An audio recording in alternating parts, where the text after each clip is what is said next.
Alors sur la Bresse, un incontournable, ce qui vient souvent en tête, c'est le lac de l'Ishpa. C'est un site tourbier qui est vraiment incontournable, ce qu'on appelle le Petit Canada vosgien. C'est un site avec une flore, une faune vraiment originale, et c'est quelque chose qui peut se faire facilement en famille. C'est un endroit assez sympa, il y a plein de départs de randonnée. C'est le chemin autour est aussi pédagogique, il y a des panneaux d'explication. Qu'est-ce qu'une tourbière? C'est quand même assez original.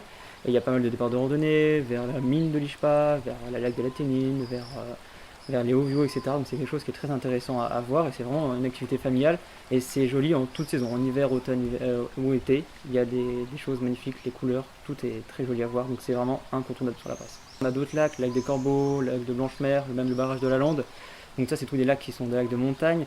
Après vous avez aussi bien sûr tout ce qui est VTT, activités sportives. La Bresse c'est très connu pour être une ville assez sportive. Vous avez du VTT, vous avez le bike park en VTT descente, vous faites des randonnées, vous pouvez faire du Segway, de la trottinette électrique, activité à sensation chez Boulder avec tout ce qui est tyrolienne à sensation très forte.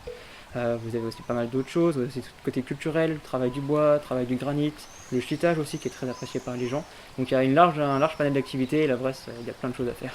Alors, il y a des sculptures vraiment partout dans la ville. Nous, ce qu'on propose à l'office, on a des randonnées spéciales avec les enfants qui peuvent partager entre guillemets, avec les parents.